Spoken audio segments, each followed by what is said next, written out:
할렐루야! 오늘은 세종을, 내일은 대한민국과 온 땅에 전도와 선교의 사명을 감당하는 세종순복음 드림교회입니다.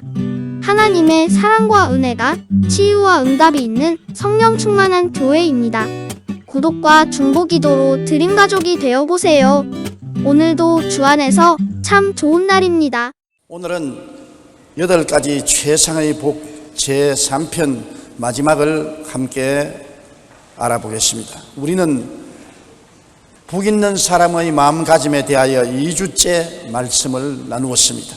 오늘은 마지막 복 있는 사람의 삶의 태도에 관하여 주님의 말씀에 귀를 기울여 보십시다. 7째로 화평케 하는 자는 복이 있나니 하나님의 아들이라 일컬음을 받을 것이라고 말하는 것입니다. 여러분, 이 세상에 전쟁과 전쟁 소문이 끊이지 않습니다. 텔레비 채널을 틀어보십시오. 거의 태반이 죽이는 역사 스토리, 전쟁하는 영화가 나옵니다. 죽이는 것을 일삼아서 사람들에게 보여주는 것입니다. 어느 곳에 가나 비참하게 죽이고 죽고 피 흘리는 고통을 바라볼 수 있습니다. 이와 같이 세상에는 평화가 없습니다. 그것은 사람들의 마음속에 화평이 없다는 증거인 것입니다. 우리가 평화를 얻기 위해서는 서로 대화를 해야 되는 것입니다. 대화 없는 평화는 있을 수가 없는 것입니다. 내 생각대로만 주장하고 다른 사람 생각대로만 주장하기 때문에 부딪히는 것입니다. 대화와 타협을 통하여 평화를 가져올 수가 있는 것입니다. 로이엘 호우는 그의 책 대화의 기적에서 이렇게 말했습니다. 몸에 피가 흘러야 산다 한다면 사랑에는 대화가 흘러야 삽니다. 피가 멈추어 섰을 때 그 몸은 죽기 시작합니다. 만약 대화가 멈추어 버린다면 사랑은 죽은 것입니다. 그 사이에는 분노와 증오가 잉태됩니다. 이미 죽은 몸은 살리지 못합니다. 그러나 대화는 이미 죽은 관계까지 회복할 능력이 있습니다. 진정 이것이 대화의 기적이라 아니할 수 없습니다. 이처럼 대화를 통해서 우리는 오해와 미워하는 사람과 화평할 수 있고 원수도 화평으로 인도할 수가 있는 것입니다. 화평케 하기 위해서는 반드시 대화를 가져야 됩니다. 우리는 우리의 가족 간에 화평을 가지 못하는 일이 너무나 많습니다. 오늘날 부부 간의 알력은 말할 필요 없고 부모 자식 간에 죽이기까지 하는 것입니다. 가장 가까운 혈족 결의도 화평이 없습니다. 그것은 대화를 하지 않기 때문에 그런 것입니다. 가족 간의 대화가 가정에 화평을 가져오는 지름길이 되는 것입니다. 지난 5월 15일 취업 포털 카리어에서는 직장인 1,574명을 대상으로 가족 간의 대화에 대한 설문조사를 실시했습니다. 조사 결과 응답자의 절반인 47.8%는 가족과의 대화 시간이 하루에 평균 30분도 되지 못한다고 말했습니다. 10분도 못 되는 사람이 20%였고 30분에서 1시간 미만인 경우가 30%에 불과해서 대부분의 사람들이 가족과 대화가 없는 것으로 나타난 것입니다. 더욱이 대화를 할 때도 직접 얼굴과 얼굴을 마주대고 대화하기보다는 전화를 통해서 대화한다는 사람들이 62.2%가 되고 인터넷이나 이메일을 통해서 가족 간에 대화한다는 경우가 20%가 증가하고 있습니다. 커리어 대표 김기태 씨는 가족 간의 대화 단절은 더 많은 감정을 쌓이게 할 수 있어 가족 내 갈등을 일으키는 요인이 될 수 있다고 지적했습니다. 가족 간에 화평케 하기 위해서는 가족 간의 대화가 있어야 되는 것입니다. 남편과 아내, 부모와 자식, 일가와 친척 간에 머리를 맞대고 대화를 하면 많은 오해가 풀리고 이해하고 동정하고 사랑할 수 있는 은혜를 받을 수가 있는 것입니다. 이웃 간에도 무조건 하고 주먹을 휘둘러서 내 개인의 의견만 내놓지 말고 대화를 통해서 서로 줄 것은 줄고 받을 것은 받고 이해할 것은 이해하고 이해 못할 것은 이해하려고 노력하는 대화가 있어야 평화가 있을 수 있는 것입니다. 그렇기 때문에 우리가 남북 대화를 계속해야 된다, 햇빛 정책을 지지하는 이유는 대화를 통해서 순식간에 일어날 오해로 말미암아 살상의 전쟁이 일어나지 않도록 방지할 수 있는 길이 되기 때문인 것입니다. 서로 대화하는 동안에는 죽이는 살상이 일어나지 아니할 것입니다. 그러므로 대화는 우리의 인생 생활에 결코 피할 수가 없는 것입니다. 상호 오해하고 미워하는 사람과 대화를 한다는 것은 참으로 중요한 것입니다. 원수와 대화가 화평을 가져오는 것입니다. 여러분, 하나님은 인생들과 대화하기 위해서 하나님의 아들 예수님을 보내셨습니다. 예수님은 하나님의 말씀이라고 했었습니다. 하나님은 예수님을 통하여 인생들과 말씀하기 위해서 역사하신 것입니다. 이사야서에 보면 우리가 서로 의논하자. 너희 죄가 주홍같이 붉을지라도 흰눈같이 진홍같이 붉을지라도 양털같이 희어질 수 있다고 말한 것입니다. 우리가 서로 대화하자고 하나님 말씀한 것입니다. 하나님은 예수님을 보내셔서 우리와 대화하기를 원합니다. 그럼에도 불구하고 세상은 하나님과 대화의 제의를 거부하고 하나님께 등을 돌리고 예수님을 거부하고 있는 현실인 것을 보게 될 때 안타깝게 말로 다 할 수 없습니다. 히브리서 1장 1절로 2절에 옛적의 선지자들을 통하여 여러 부분과 여러 모양으로 우리 조상들에게 말씀하신 하나님이 이 모든 날 마지막에는 아들을 통하여 우리에게 말씀하셨으니 이 아들을 만유의 상속자로 세우시고 또 그로 말미암아 모든 세계를 지으시느니라. 만물을 지으신 그 아들을 통해서 오늘 하나님은 여러분과 대화하기를 원합니다. 우리가 죄를 짓고 불의하고 추악하고 버림을 받아야 마땅함에도 불구하고 하나님과 대화하고 우리가 죄를 회개하고 나오면 모든 죄를 값없이 은혜로 깨끗이 정하게 해주시고 구원을 해주시겠다고 하나님께서 오파하고 계신 것입니다. 그러므로 하나님과 대화가 없는 사람은 금세와 내세에 살아갈 길이 없습니다. 하나님과 대화하면 흑암이 광명으로, 무질서가 질서로, 죽음이 생명으로, 파괴가 건설로, 추가 아름다움으로 변화될 수 있는 기적을 가져올 수가 있는 것입니다. 미국의 카네기 공대에서는 졸업생들 가운데 성공한 사람들을 조사하여 그 원인을 분석했습니다. 그런데 그들은 이구동성으로 이렇게 말했습니다. 성공하는데 전문 지식이나 기술은 15%밖에 영향을 주지 않았으며 나머지 85%는 인간관계였다고 말한 것입니다. 아무리 머리가 좋고 기술이 탁월해도 그것이 성공을 가져온 데는 15%밖에 영향력이 없다. 인간성이 좋아야 성공하는 것이 85%라고 말한 것입니다. 성공적인 인간관계를 이루기 위해서는 세 가지 방문을 잘해야 한답니다. 입의 방문, 손의 방문, 그리고 발의 방문이라고 말합니다. 입의 방문은 전화나 말로서 상대방을 칭찬하고 용기를 주는 방문입니다. 우리는 전화를 통해서나 혹은 인터넷을 통해서 이메일을 통해서나 상대방에게 힘을 주고 용기를 주는 신방을 하는 것입니다. 이것이 성공의 비결인 것입니다. 칭찬하고 용기를 주는 것입니다. 손의 방문이라는 것은 편지를 쓰거나 이메일을 통해 사랑하는 마음을 전달하는 것이고, 발의 방문은 상대가 병들거나 어려움이 있을 때 찾아가는 것입니다. 이 중에서 서로 간에 화평케 하기 위해서는 특히 입의 방문이 절대로 필요한데, 입의 방문이라는 것은 대화를 말하는 것입니다. 대화를 통해서 화평을 가져오는 것입니다. 가족 간에, 이웃 간에, 심지어 원수 간에도 대화를 통해 화평을 가져올 수 있는 것입니다. 화평케 위해서는 서로 비평하지 말고 판단하지 말아야 되는 것입니다. 대화만 할 뿐 아니라 돌아서서 이웃을 비평하고 판단하면 모든 대화는 깨뜨려지고 마는 것입니다. 우리는 항상 시내산 율법과 갈보리산 용서 사이에 있는 것입니다. 시내산에서는 하나님께서 십계명과 율법을 주셨습니다. 십계명과 율법은 사람의 잘못을 덜추어내고 약점을 드러내는 것을 말합니다. 시내산에서 우리가 사람들을 보면 율법을 통해서 언제나 남의 약점과 잘못된 점을 발견해서 그를 핥히고 먹칠하고 짓밟습니다.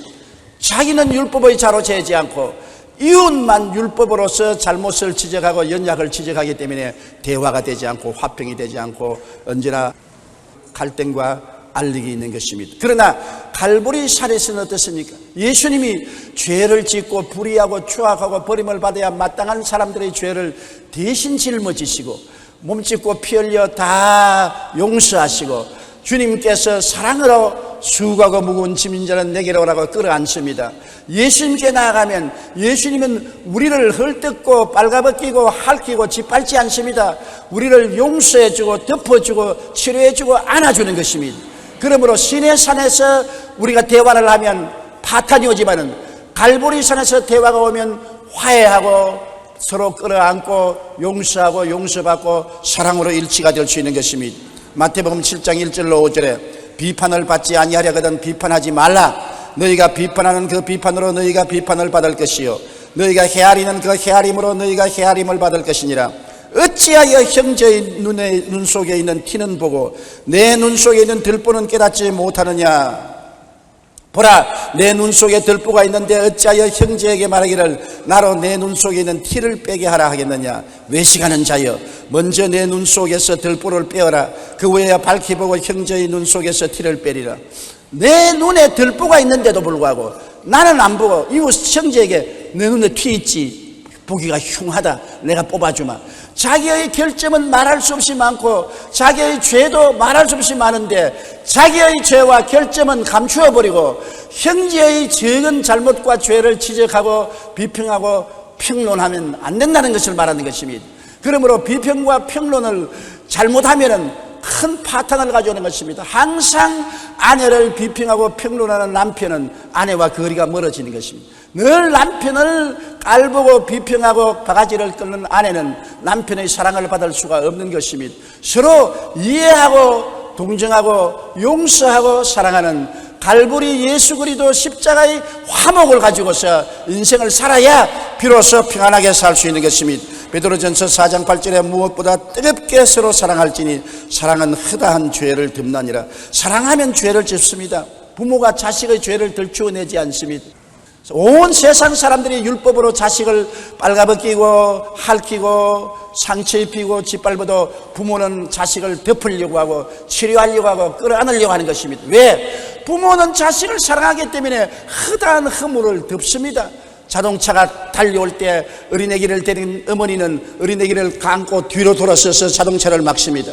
자동차가 와서 부딪히면 죽을 걸 번연히 알면서도 어린애기는 가슴에 안고 등을 뒤로 돌려서 자동차를 막는 것이 부모의 사랑인 것입니다. 하나님은 우리를 이처럼 사랑하사 우리의 허다한 허물을 용서하고 덮기 위해서 그 아들 예수 그리스도를 세상에 보내셔서 십자가에 몸짓고 피 흘려 사랑해 주셨습니다.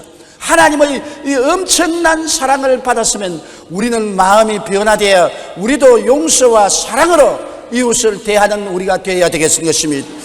마태복음 5장 38절로 42절에 또 눈은 눈으로 이는 이로 갚으라 하였다는 것을 너희가 들었으나 나는 너희에게 이르노니 악한 자를 대적하지 말라. 누구든지 내 오른편 뺨을 치면 왼편도 돌려대며 또 너를 고발하여 속옷을 가지고자 하는 자에게는 겉옷까지 가지게 하며 또 누구든지 너로 억지로 오리를 가게 하거든 그 사람과 심리를 동행하고 내게 구하는 자에게 주며 내게 꾸고자 하는 자에게 거절하지 말라. 이 말은 뭐냐면 사소한 일을 가지고서 내가 양보하지 아니하므로 화평을 이룰 필요가 없다는 것입니다.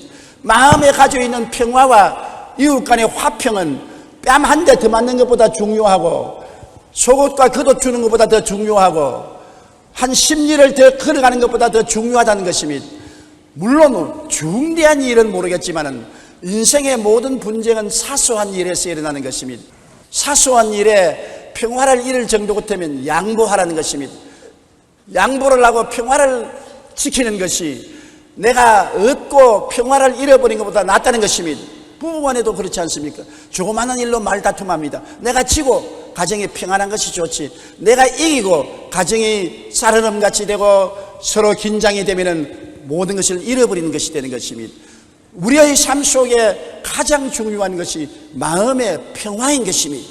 평화가 행복의 기초가 되는 것입니다. 돈 많다고 행복하지 않아요. 좋은 집에 산다고 행복하지 않아요.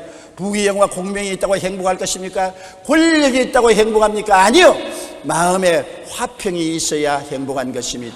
그러므로 하나님과 사람 사이에 화평을 가져오고 내 가족과 이웃 간에 화평을 가져오면 하나님의 아들이라 칭함을 받는다고 하는 것입니다. 하나님의 아들 예수님은 전쟁이 아니라 평화를 가져오는 것입니다. 살상이 아니라 사랑을 가져온 것입니다. 주님은 언제나 화목해 하는 역사를 하는 것입니다. 하나님과 사람 사이에 화목해 하고 사람과 사람 사이에 화목해 하고 인간과 자연과의 관계에도 화목을 가져오는 것이 주님의 역사인 것입니다.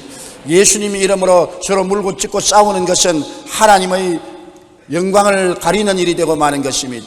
여덟째로 의를 위하여 핍박받는 자는 복이 있나니 저희가 천국이 저희 것임이라고 하는 것입니다. 의란 무엇인 것입니까? 예수님이 십자가에 못 박여 몸짓고 피 흘려 우리 일생의 죄악을 다 청산한 그 공로가 의로움인 것입니다. 우리의 행위가 의롭게 되지 않습니다. 의인은 없나니 하나도 없다고 말한 것입니다. 여러분 가운데 한번 과거의 생활을 헤아려 보십시오. 내가 의인이라고 어깨 펼 수 있는 사람 누가 있습니까? 50보 소백보입니다. 50보 간 사람, 100보 간 사람, 그 차이밖에 없는 것입니다. 그러므로 인간의 행위로 의롭다함을 얻을 육체가 없습니다. 그러나 의란 것은 예수님이 우리의 죄를 십자가에서 영원히 용서해 주었기 때문에 예수님 안에 의가 있는 것입니다. 의라는 것은 예수님을 마음속에 모시고 예수님을 생각하고 예수님을 바라보고 예수님을 믿고 예수님을 자랑하고 사는 것이 의가 되는 것입니다. 예수님을 생각하지 아니하고 예수님을 바라보지 아니하고 예수님을 믿지 아니하고 예수님을 자랑하지 아니하고는 의라는 것은 있을 수가 없는 것입니다. 예수님과 더불어 자고 깨고 먹고 마시고 사는 것이 의로움인 것입니다. 예수님 때문에 핍박을 받는 자는 복이 있나니 천국이 저희 것임이라고 말한 것입니다. 십자가를 통하여 의를 영원히 이루어 놓았으니 예수님을 내 가슴에 잔뜩 모시고 살아가면 의인이 되는 것입니다. 그리스도를 생각하십시오. 그리스도를 바라보십시오. 그리스도를 믿으십시오. 그리스도를 고백하고 자랑하십시오. 그러면 너는 의인이 되는 것입니다. 하나님의 은혜로 의롭게 되는 것입니다. 고린도후서 5장 21절에 하나님이 죄를 알지도 못하신 이를 우리를 대신하여 죄로 삼으신 것은 우리로 하여금 그 안에서 하나님의 의가 되게 하려 하심이라. 여러분이 얼마나 의롭게 되느냐? 하나님처럼 의롭게 된다는 것입니다. 엄청난 일입니다. 그 죄 덩어리가 용서를 받되 철저히 용서를 받아서 하나님이 의로운 것처럼 여러분도 의로워짐으로 하나님 앞에 마음 놓고 출입을 할 수 있게 된다는 것을 말하는 것입니다. 그런데 우리 의로우신 예수님을 섬기고 모시기 때문에 핍박을 당하고 직장에서 어려움을 겪고 사회생활에서 고통을 당하면 성경에는 말합니다. 복이 있다. 예수님 때문에 당하는 고통은 언제나 복으로 돌아온다. 악을 선으로 바꾸시는 우리 하나님께서는 예수님 때문에 욕을 얻어먹고 핍박을 당하고 고통을 당하면 그만큼 하늘에 복을 쌓아 놓는다는 것입니다. 마태복음 5장 11절에 나로 말미암아 너희를 욕하고 박해하고 거짓으로 너희를 거슬려 모든 악한 말을 할 때 너희에게 복이 있다고 말한 것입니다. 왜 복이 있느냐? 하나님의 인정을 받는다는 것입니다. 예수님 저렇게 잘 믿어서 세상 사람에게 욕을 얻어먹고 오해당하고 핍박당하고 고통을 당하는 것은 진짜로 예수 잘 믿는 사람이란 증거가 되는 것입니다. 하나님의 인정을 받는 것입니다. 최고의 상입니다. 세상에 인정을 받는 것도 좋은 일 아닙니까? 국가에서나 사회단체에서 인정해서 상장을 주는 것을 영광스럽게 생각합니다. 만왕의 왕 만주의 주가 인정을 해주는 그러한 상은 최고의 상입니다. 핍박을 받을 때 주님 때문에 고난당할 때 최고의 인정을 받는 것입니다. 로마서 1장 11절에 기록된 바 오직 의인은 믿음으로 말미암아 살리라 것 같다고 말하는 것입니다. 그리고 왜 의인의 복을 받느냐 하면 예수님 때문에 핍박을 받고 고통받을 때 그만큼 하나님의 사랑을 받게 되는 것입니다. 우리가 세상에 쫓겨서 나가면 하나님이 기다렸다가 손을 펴고 품에 안아주는 것입니다. 세상에 맞을 때 하나님이 사랑해 주시고 세상에 욕을 얻어먹을 때 하나님이 칭찬해 주시고 반대급부로 세상이 아무리 쥐어박아도 하나님은 더욱 사랑을 부어주신다는 것입니다. 그렇기 때문에 예수님 때문에 핍박을 받고 고통을 받는 사람의 복은 최고의 특전인 하나님의 사랑을 받는 것입니다. 부모의 사랑받는 것도 좋고 국가의 사랑을 받는 것도 좋지만은 하나님의 사랑을 받는 것 엄청나지 않습니까? 그 하나님의 사랑은 공평하지 않습니다. 적게 사랑받는 사람도 있고 많이 사랑받는 사람도 있습니다.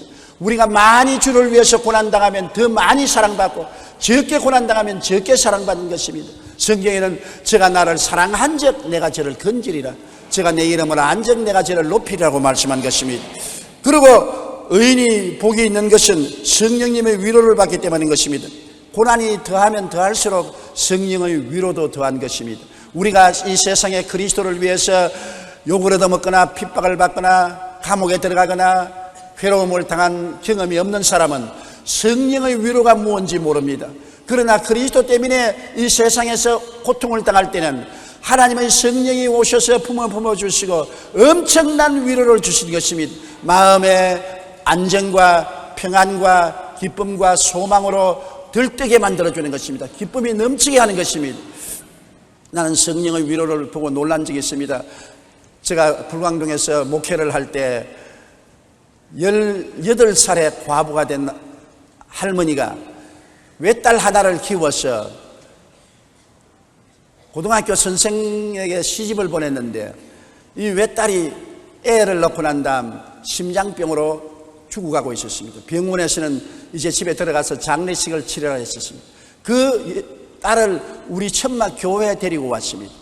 그래서 그 어머니도 회개하고 딸도 회개하고 부르짖어 기도하다가 성령을 받았습니다.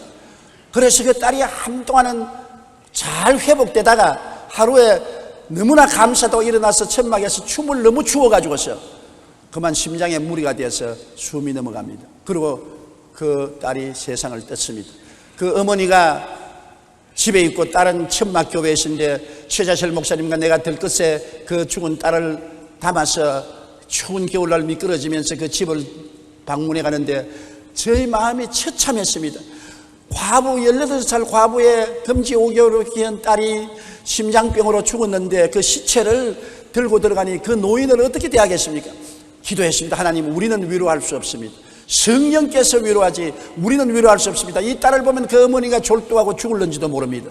그리고 그 딸을 들것에 들고 들어가니 왜 내 딸을 들것에 들고 와서? 딸이 천국에 가셨습니다. 아이고, 그러더니만 주저앉아요. 그 딸을 방 안에 들여놓고 제가 안수하고 기도하며 함께 울었습니다. 그러자 그 다음에 성령의 위로가 그 할머님 속에 오는데 그 할머니가 70이 넘었는데 참 찬송을 부르고 박수를 치면서 기뻐하고 주문객들이 와서 위로하니까 슬퍼하지 말라. 내 딸은 예수 믿고 천당 가시니 슬퍼하지 말라. 장례식이 끝나는 데까지 늘 마음의 위로를 받아 평안을 가지고 기뻐하는 것을 보았었습니다. 여러분, 이것은 기뻐할 수 있는 처지가 못 됩니다. 자기 딸이 죽고 이제 딸 없는 사위하고 어떻게 삽니까? 앞길이 막막합니다. 그럼에도 불구하고 슬픔과 고통과 괴로움을 이길 수 있는 힘이 성령의 위로로 말미암아 오는 것을 보았었습니다. 데살로니가 후서 2장 16절에 우리 주 예수 그리스도와 우리를 사랑하시고 영원한 위로와 좋은 소망을 은혜로 주신 우리 아버지께 감사하라고 말씀하고 있는 것입니다. 우리가 의롭게 살다가 핍박을 받으면 천국 시민의 확증을 받기 때문에 복을 받습니다. 천국 시민이기 때문에 복을 받습니다. 세상 사람 같으면 세상이 자기 편이니까 끌어안지만은 세상이 볼 때 자기 편이 아니기 때문에 핍박한단 말입니다. 핍박을 당하는 이유는 천국 시민이 되었다는 증거인 것입니다. 천국 시민증을 흔들어주는 것입니다. 세상에서 버림당하나 하나님은 시민인 것을 확정해 주는 것입니다. 빌립보서 3장 20절에 그러나 우리의 시민권은 하늘에 있는지라 거기로부터 구원하는 자 곧 주 예수 그리스도를 기다린다고 말한 것입니다. 그러므로 우리가 의로운 삶을 살다가 핍박을 받을 때 어떻게 하는 것입니까? 기뻐하고 즐거워하고 춤을 추라고 말한 것입니다. 세상 사람들은 핍박을 받고 욕을 얻어먹고 손가락질하면 슬퍼하고 통탄하고 괴로워할 것인데 우리 주 안에서 의로운 삶을 얻은 우리들이 핍박을 받고 고난당할 때는 기뻐하고 즐거워하고 춤을 추라는 것입니다. 왜냐? 우리 전에 있던 선지자들도 핍박받았고 사도들도 핍박받았으니 우리도 핍박받는데 동참할 수 있다는 그 특권을 생각하고 기뻐하고 즐거워하라. 왜? 하늘의 상이 크기 때문인 것입니다. 하나님께서는 이 땅에서 우리가 희생을 당하면 하늘에서 엄청난 상을 예비하고 축복해 주시기 때문인 것입니다. 그 다음에 우리 팔복을 받은 사람들은 이 세상에서 소금과 빛된 그리스도인이 되라고 말하는 것입니다. 너희는 세상의 소금이라고 말했습니다. 소금은 왜 소금입니까? 맛을 내기 때문에 소금인 것입니다. 삶을 맛있게 하는 양념 같은 것이 소금인 것입니다. 우리가 음식 먹을 때 소금 없이 음식을 먹을 수 없습니다. 계란도 삶아 놓으면 소금에 찍어야 맛이 있지 소금에 찍지 않으면 눅눅해서 맛이 없습니다. 간장도 된장도 김치도 모든 것이 소금이 들어가야 됩니다. 우리보다 소금을 더 많이 먹는 것이 서양 사람인 것입니다. 서양 사람들은 다른 양념은 없으니까 소금이 양념입니다. 이거는 뭐 빵에도 소금을 치지 않냐, 계란에도 소금을 치지 않냐, 뭐 고기 구운데도 소금을 치지 않냐, 전부 소금을 칩니다. 소금이 들어가야 양념이 되어서 맛이 나는 것입니다. 성경은 말하기를 너희는 소금 같은 사람이라고 말했습니다. 예수 믿는 사람이 어느 곳에 가나 맛을 내는 양념 같은 사람이 돼야지, 예수 믿는 사람이 어느 곳에 가나 썰개 같은 사람이 돼서는 안 되는 것입니다. 오늘 많은 예수 믿는 사람들이 소금이 되지 못하고 썰개가 됩니다. 여기 가도 사람이 고통을 당하게 하고, 저기 가도 사람을 이간시켜 놓고 분리시키고, 사람이 그 사람을 만나면 얼굴을 찌푸리고 닝닝하게 생각하는 사람들이 있는 것입니다. 우리는 소금이 되어야 되는 것입니다. 어느 곳에 가나 양념 같은 사람이 되어서 그 모임을 즐겁게 하는 것입니다. 저 사람만 만나면 오늘 기분이 좋아, 마음이 즐거워, 그래야지. 저 사람만 만나면 재수가 없어, 오늘 기분 나빠. 정말 재수 없는 사람이 있어요. 만나면 기분 나쁘고 우울하고, 에이 오늘 별난 것 다 만났네. 만날 때마다 마음이 즐겁고 상쾌한 사람이 있습니다. 양념 같은 사람이 있습니다. 소금인 것입니다. 주님께서 말씀하기를 예수 믿는 너희는 소금으로 만들어졌다고 말한 것입니다.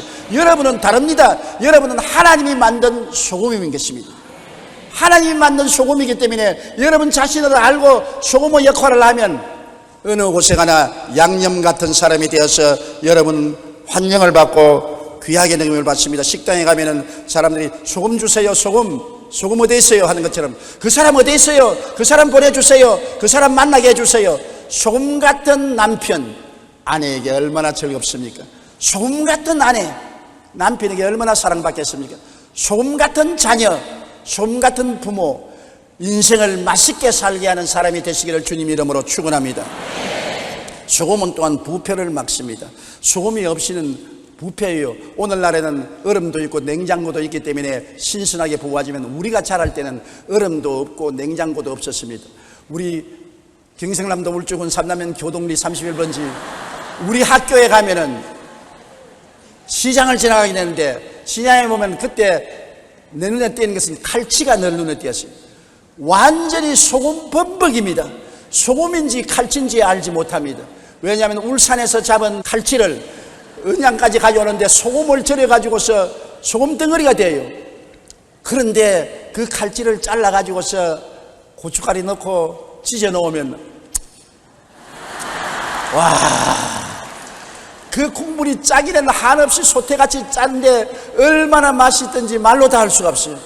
내 짝꿍이 하루는 오더니만 국물을 안 하고 입맛을 쭉 따시면서, 와, 과신 맛있더래.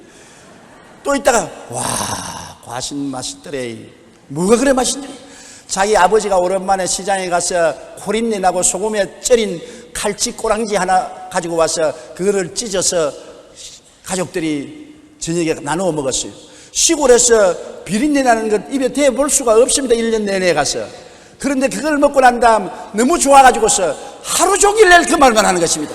과신 맛있더래. 저도 어릴 때 소금 절인 그 짠 갈치토막을 찢어놓은 것이 너무나 맛이 있어서 요사이도 그것을 좀 먹어보려고 아무리 만들어 놓아도 맛이 없어요. 그때 그렇게 맛있던 것이 왜 맛이 없는지 모르겠어요. 소금은 썩는 것을 부패하는 것입니다. 오늘날 하나님은 우리를 소금으로 만들었기 때문에 어느 곳에나 부패가 꽉 들어찬 세상에서 정의를 가져오고 성결함을 가져오고 하나님의 영광을 가져오는 우리가 되어야 되는 것입니다. 우리가 세상에 함께 섞여서 썩어버리면 안 되는 것입니다. 세상에서 하나님이 우리를 소금으로 만들었기 때문에 항상 우리가 스스로 말하기를 나는 소금이다, 나는 부패할 수가 없고 나는 부패를 방지하는 것이 내 소금이다, 소금이 되어야 된다. 우리 오늘날 한국 교회가 우리 한국 사회에서 크게 인정을 받지 못하는 것은 한국 교회가 소금의 역할을 하지 못하기 때문인 것입니다. 어느 곳이나 문제가 생기고 부패가 생겼다면 예수 믿는 사람들이 포함되어 있는 것입니다. 우리가 회개하고 소금의 역할을 다시 하게 되기를 간절히 바람하지 않는 것입니다.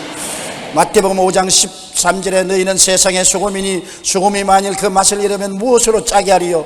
예수 믿는 성도들이 짜게 만들지 못하면 오늘날 이 세상은 부패하고 말 것인 것입니다. 하나님이 우리 한국에 5만 교회 10만 주의 중 1200만 성도를 둔 것은 그만큼 소금을 한국에 많이 뿌려놓았다는 것입니다. 그래서 한국의 정치, 경제, 교육, 문화, 군사, 산업 모든 면에 부패하지 않도록 만들어 놓은 것입니다. 오늘날 평양 100주년 부흥대회가 다시 한국에 일어나려면 다른 것 구하지 말고 하나님 소금의 본연 자세로 돌아가게 하여 주시옵소서. 우리는 지금까지 소금 역할을 하지 못했습니다. 세상과 함께 놀아나고 부패했습니다. 회개하오니 우리 소금의 본연으로 돌아가게 하여 주시옵소서. 그래서 소금으로 생각하고 소금으로 말하고 행동하면은 우리 개인과 사회와 국가에 그리스도의 영광이 새롭게 나타나게 될 것입니다. 그리고 또 성경은 우리가 빛된 그리스도인이라고 말한 것입니다. 내가 전에는 어두움이더니 이제는 빛이라고 말한 것입니다. 옛날에는 마귀의 지배를 받은 어두움이었습니다. 캄캄했습니다. 그런데 우리는 오늘날 주님 안에서 빛이 되었다고 말한 것입니다. 그리스도의 복음의 등대되는 삶을 말하는 것입니다. 여러분, 우리가 주 예수를 믿고 빛이 된 것은 이 세상이 어둡지 않아요. 사람들이 어디서 와서 왜 살며 어디로 가는지 모르는 캄캄한 밤에 살고 있습니다. 그저 무엇을 먹을까, 무엇을 입을까, 무엇을 마실까, 어떻게 살고 부귀영화 공명만 찾아서 헤매고 내일을 알지 못합니다.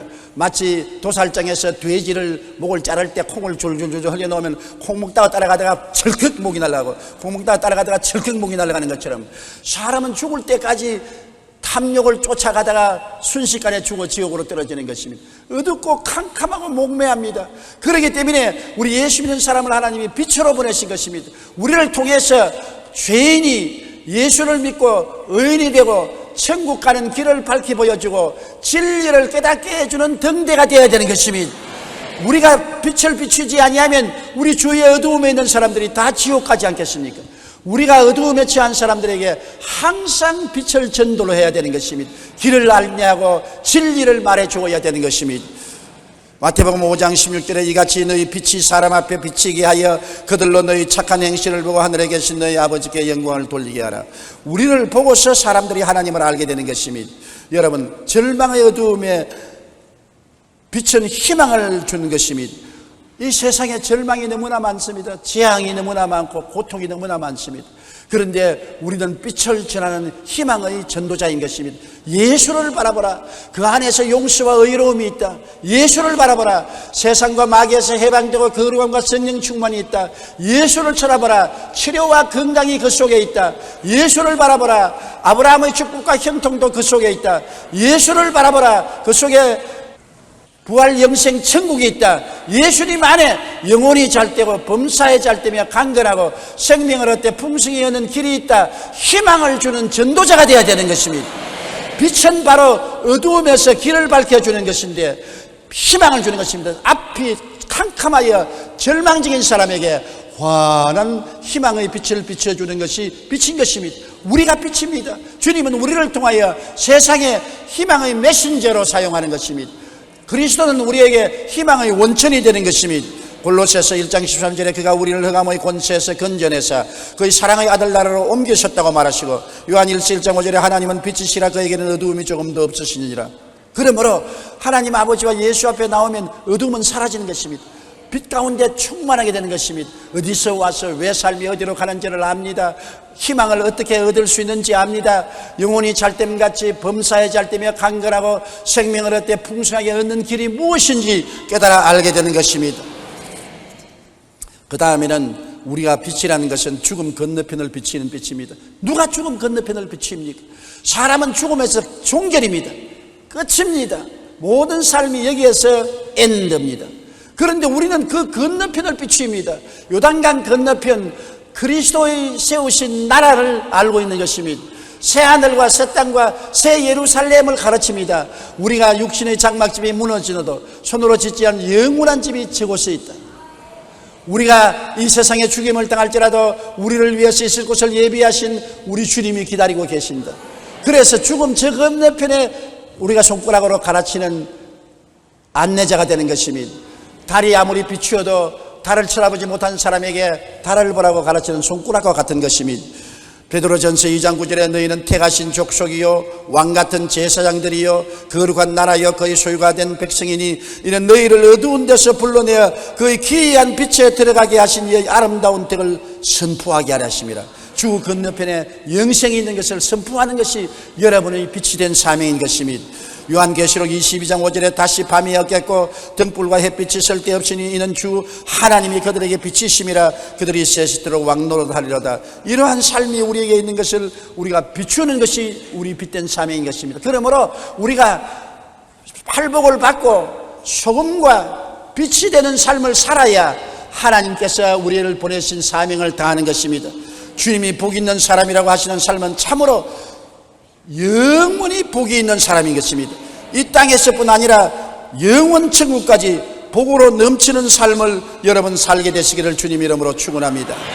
우리 다 같이 고개 숙여 기도드리겠습니다.